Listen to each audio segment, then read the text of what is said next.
Vardant Dievo Tėvo ir Sūnaus ir Šventosios Dvasios. Amen. Viešpatie Dieve, džiaugiamės ir dėkojam tau, kad galim kurti, galim bendrauti, galim kalbėti apie tave, galim melstis tau.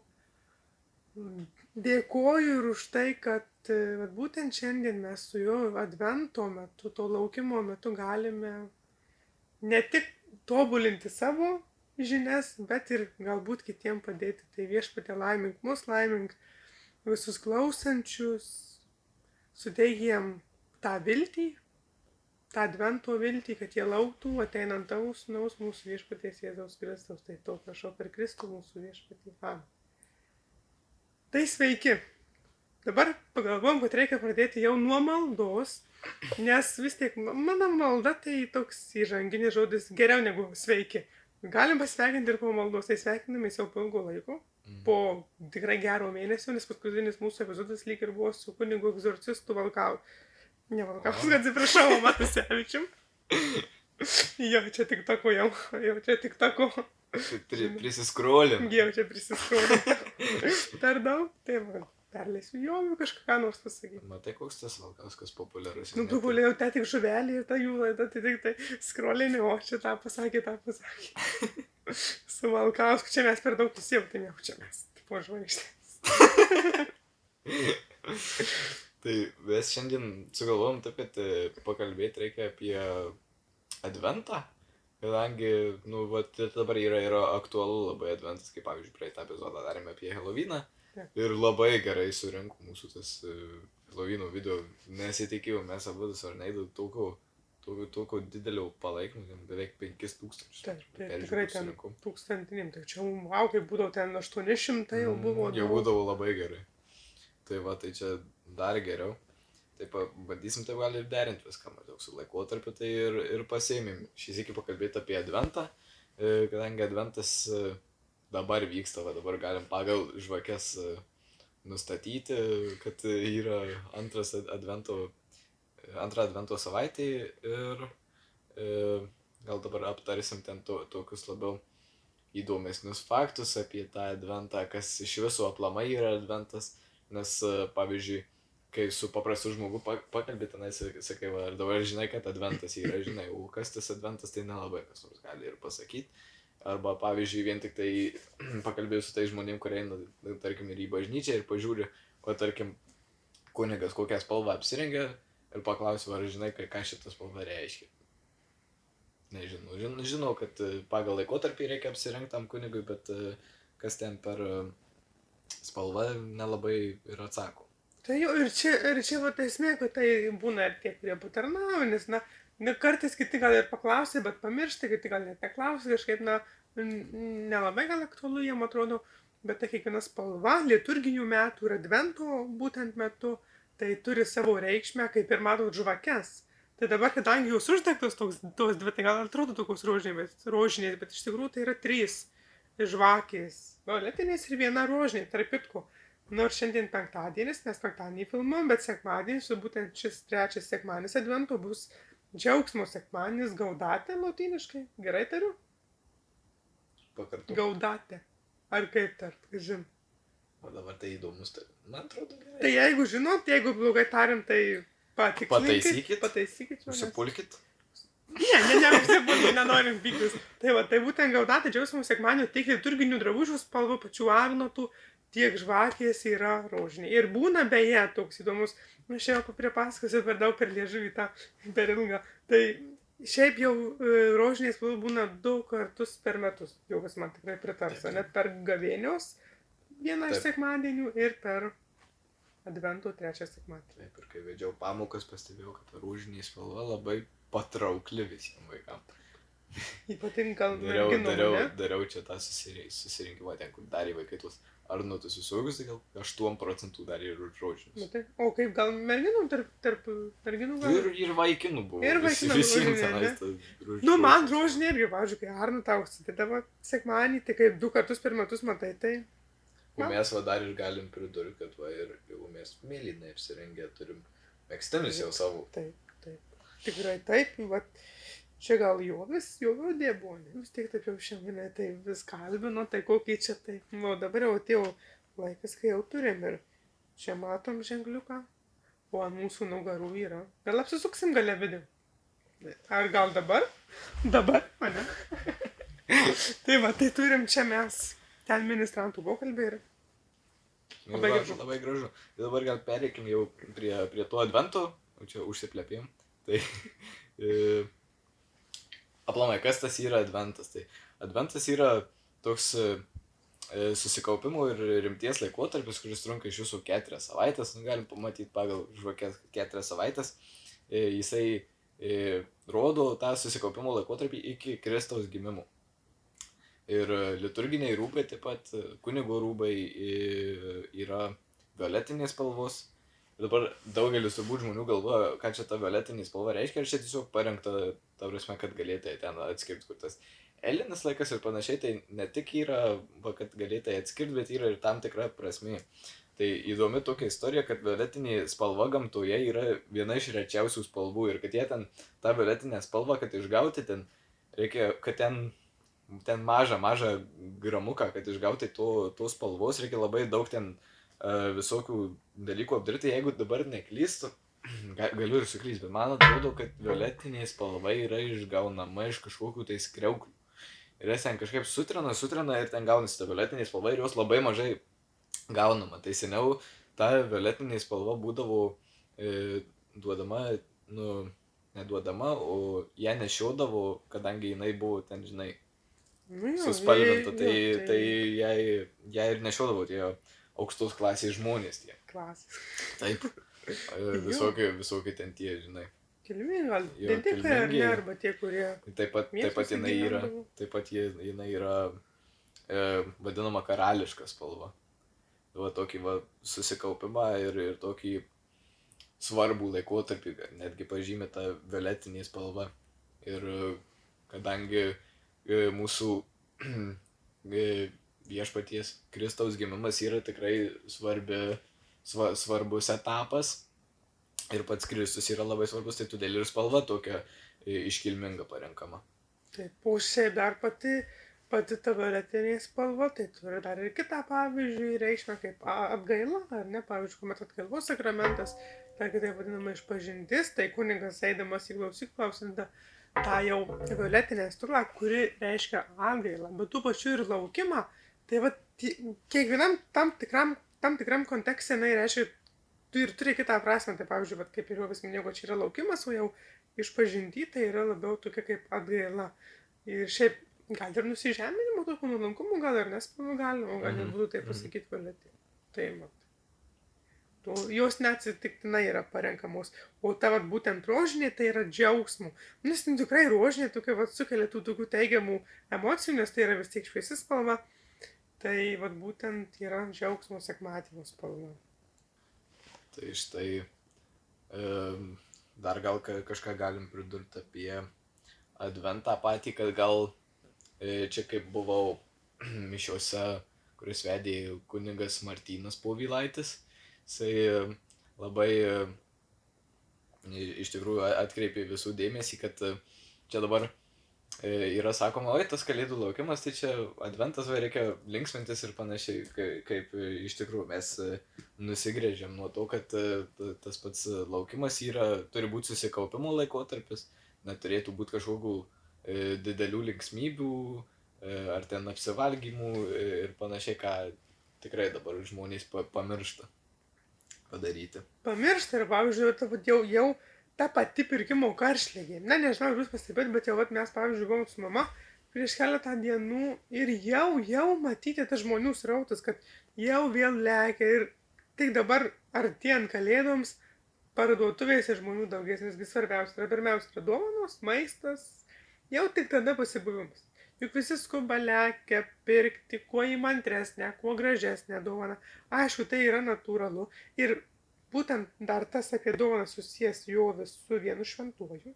Ar ne? Taip, paminėsi. Tai vat, bet nereikia vat, būtent žvelgti į tas dovanas kaip į pagrindinį dalyką, nes pats pagrindinis dalykas, dėl ko net ir pasakyčiau, man pikta, liūdna, kad būtent yra Kristaus gimimas, Kristaus laukimas, bet kalėdose to Kristaus nėra.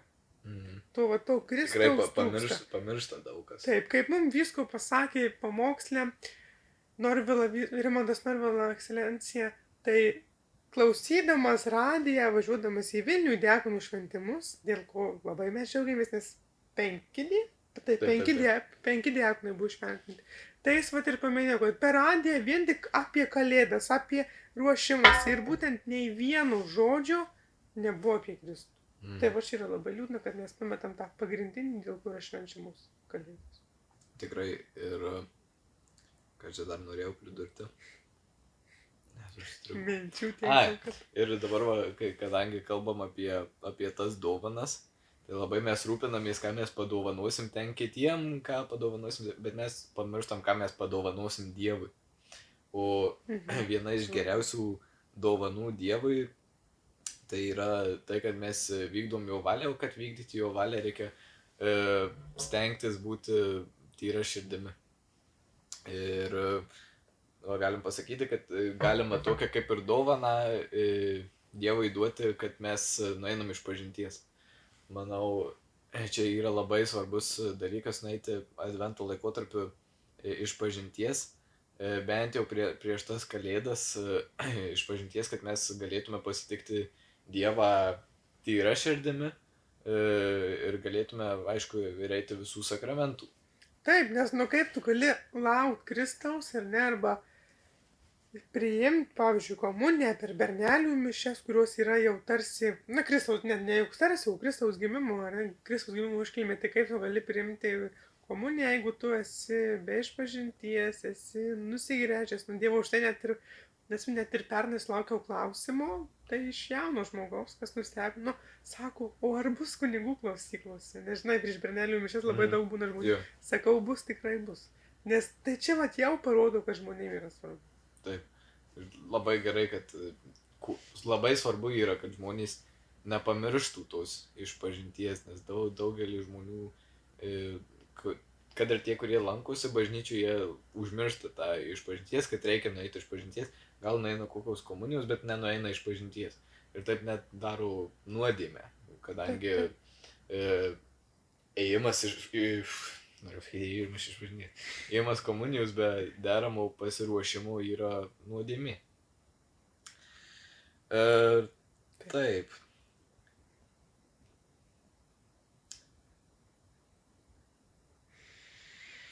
Ta tyla netokia, ne. Aš dar ką pridurčiau apie išpažintį.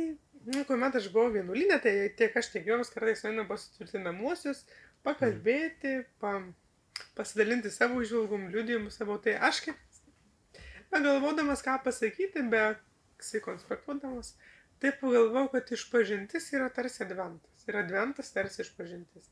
Nes tiek išpažinti, tiek advente mes ruošiamės abiem, laukiam ir prašom to atleidimo. Tai tas atleidimas galėtų būti ir tas pats laukimas atleidimo, tai laukimas Kristus galėtų tarsi būti, tokia simbolinė gal. Gal čia tokia simbolinė reikšmė, bet nežinau, ar pritarsit, nepritarsit, bet mano manimu, kad panašus adventas, nes tas laukimas pats. Tikrai, labai įdomiai čia pasakėjai, tikrai net nepagalvojau, labai. Dar aš kaip buvau išpažinties šitą, kokios išpažinties, kai buvau pasitvirtinamuosius irgi. Čia jums ponė žodžiai pinasi, ne? Kalbėti apie išpažintį, tai labai mane nustebino, kad netgi tie, kaip čia pasakyti, jau paaugliai tenais. Tie paaugliai, kurie eina jau su tvirtinimu ir atrodo jau jie turi būti išpraėję ten komunijos ir jau turėtų ilgą laiką eiti į bažnyčią, netgi nesupranta tokių elementarių dalykų apie išpažintį. Pavyzdžiui, aš kai kalbėjau su sutvirtinamaisiais, jie, pavyzdžiui, netgi sulaukia tokių klausimų, o kaip atlikti išpažintį. Tai va čia irgi, nes, išpažinties tai kada prieini, prieš pirmą komuniją. Taip, tikrai taip. Tai labai gaila, kad jaunimas turbūt nesidomi tokiais dalykais, kai tikrai turėtume domėtis savo tikėjimu ir kad jisai, kaip kažkurioje laidoje minėjom, kad jisai atneštų kažkokius vaisius, tai ir tau reikia pačiam tų pastangų įdėti. Tai va, ir ten, tarkim, net nežinau, kad ten kunigas negali kitiems sakyti. Čia tokie tikrai elementarūs dalykai, manau, aš kai ėjau pats išpažinties pirmos ir komunijos, tai tikrai man pamenu, kad buvau pasakę, tai va taip va, manau, ir parodo, kiek tas jaunimas gaila, bet, nu, gal ne visi, bet dauguma nelabai domisi. Taip, matai, tai vėlgi į ką atsižvelgia, reiškia, jį reikia atsižvelgti, ar šeimoje yra iš vis kažkokius teigimų užuomazgus. Jeigu jų nėra, tai natūraliai tai silps. Po to ta pauzė tarp komunijos ir sutvirtinimo 4 metai, kurią ir aš patyriau. Mhm. Ir buvau nutolęs, tai net abejojau, ką aš išbuvau, ką ir buvau minėjęs. Tai va čia į tokius dalykus atkrinta jie po to ir arba nesinumi, arba pamirštama, bet tai yra išpažinties baimė. O ką pagalvos? O kodėl aš turiu eiti? O jeigu jis išduos? Tai į visus klausimus yra atsakymai. Tiek, kad jis nei kalbės, nei kunigas negali galvoti, oi, koks jis čia, ką jis čia pridirbu, tai jis negali. Nes tas kunigas tiek pat nuodėmingas yra, kiek mes patys. Bet jis, būtent, nu čia labai šitą faktą naudoja. Kartais žmonės, kurie, nesutinka su išpažintim, bet būtent kunigas teikia sakramentus. Tai Kristus ir paliko sakramentus, kad teiktų. Tai yra apaštalų įpėdiniai, vyskupai. Nėra čia kažkoks bažnyčios išsigalvojimas, čia pats Kristus įkūrė šitos sakramentus visus. Taip, nes reiškia vis tiek Kristaus apaštalai ir jų įpėdiniai tai yra vyskupai, o vyskupai teikia šventimus kunigams. Ir, sakykime. Ir dar daugelis, žmonių dar pasakys, kad oi, aš čia einu išpažinties, va Dievui jau pasisakiau ir aš jau čia išpažintie atlikau. Tai čia nėra toksai nuėjimas išpažinties, kad aš Dievui pasakiau savo nuodėmės ir jisai man jas atleido, kaip Jėzus ir sakė, kad išpažinkite savo nuodėmės kitiems ir jos bus jums atleistos. Tai aš manau, todėl reikia eiti tos išpažinties ir netgi kai nueini išpažinties pas kunigą, o ne pas Dievą, tau kunigas net, tu negausi tokios pačios gyvos, reakcijos, kaip tu gautai, jeigu pasakyti, Dievui, ten ateina kiti žmonės, atsisėda ten ant sofos, o tai patogiai ir ateina. Negerai čia padariau. Dar šitą padariau. Oi, koks aš negeras. Ir atleido man Dievas. Tai, kad tu nepakartotai tų nuodėmių, kartais reikia, kad kažkas tau pasakytų tą, kaip čia, Tai tame ir yra tas pranašumas, kad kunigas mums ten tą pamokymą daro ir ten sako, oi, čia eini išpažinties kunigui. Čia ne kunigas tau tas nuodėmės atleidžia, o Dievas atleidžia. Ką papildyčiau, kad reiškia, kai Jėzus pasakė, kam sulaikysite nuodėmės, tam bus sulaikytos, kam mes atleis, tam bus atleistos. Tai čia yra labai aiškus. Net nereikia interpretacijų, kad tu labai aiškus išpažinties veikimas ir kokia jų yra svarba. Tai čia mes nuklydom nuo advento, bet svarbu vis tiek pasiruošimas. Nes tai yra pasiruošimas. O mes dar kalėdų nešvenčiam, tai mes apie pasiruošimą kalbam. Ir dabar gal galim net pereiti prie tokios linksmesnės, įdomesnės tos temos, kurią aš čia taip atrinkau. Čia mano viena iš įdomiausių tokių istorijų apie šventuosius ir aš būna dažnai ir draugam papasakoju šitą ir užsimenu, tai labai būna visiems įdomu. Toksai labai... Vieni girdėjo, kiti mažiau girdėjo, kiti iš vis negirdėjo apie šventąjį Mikalojų, kuris buvo Miros Likijos vyskupas. Dabar ten, kur buvo Mira Likija, ten buvo, dabar yra turkų teritorijos. Tai turbūt spėju, manau, kažkur aplink Stambulą, nes tenais būdavo jau tų visų krikščionių karštasis centras. Turbūt panašiai kaip dabar mums Roma, tai tada ir būdavo tas Konstantinopolis. Ir tas šventasis Mikalojus, jisai išgarsėjo tuo dosnumu, teisingumu ir taip pat yra žinomas kaip vargšų globėjas. Jisai dėl daugybės stebuklų ir gerų darbų dažnai vadinamas yra Mikalojum stebukladariu.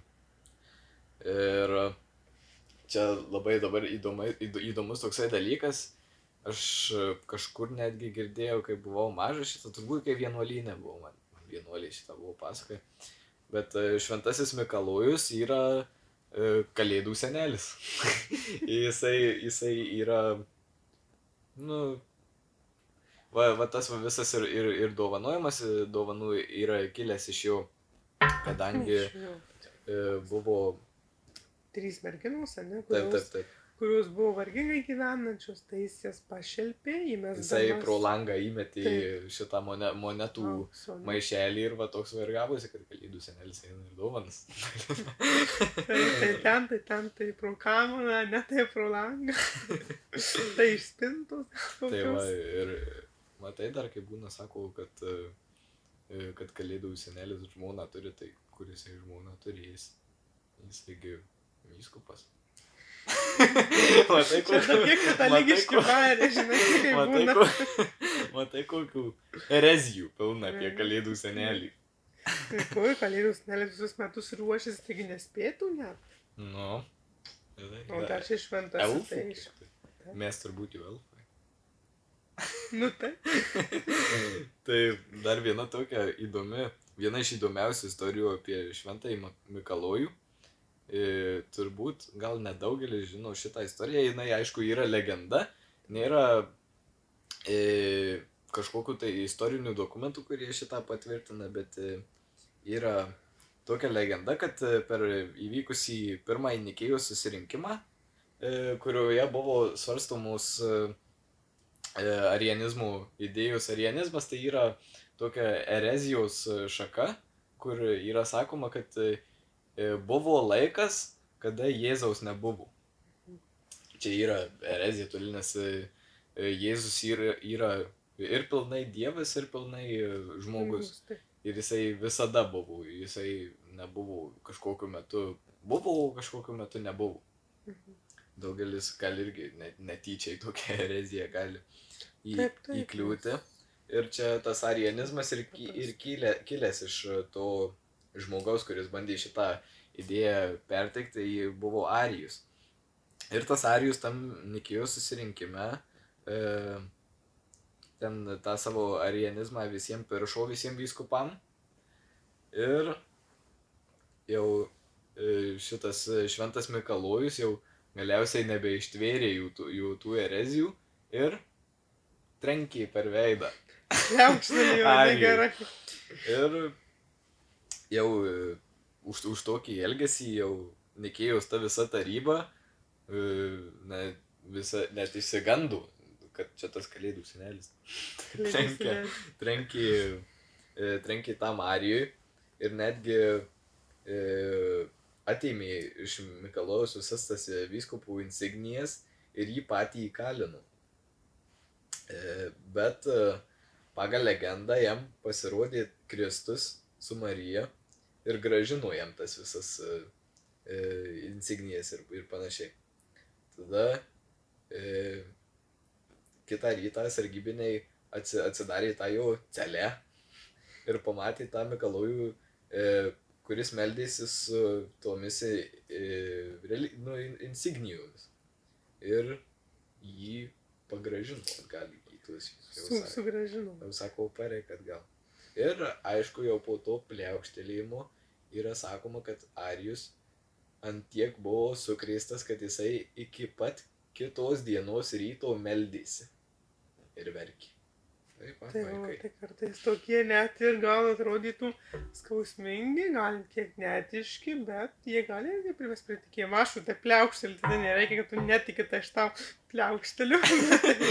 bet vat, kaip mes paliudyti tikėjimą, pasakoti, tai ir jeigu, pavyzdžiui, vyresni stebi ar nesuaugę, tai irgi pasakokit, nebijokit skleisti ypatingai anūkam, vaikams savo, nes va, to jaunimo trūks.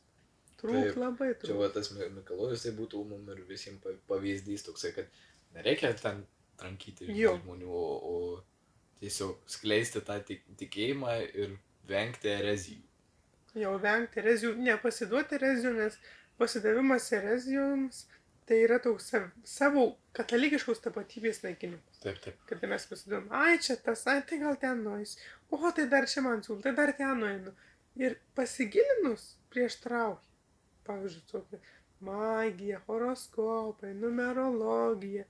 Tai jeigu žmogus tuo tiki, pavyzdžiui, pas būrėjus sena, kas labai populiaru, ar ne? Tai jeigu žmogus ten ir užsidėjęs kryžių, kas vad ir būna paradoksalu, kada užsideda kryžių, bet ten, kur prieštarauja. Tai vat reikia kalbėti, reikia žmonėms, aišku, ir patiems domėtis, bet vat ir pasakoti, kad vat, būtent atkreiptų žmonės. Reikia būti kaip tais Mikalojų, aš manau, kad neštumėm tą gėrį ir va tą tokį tikėjimą. Tikrai. Tai štai.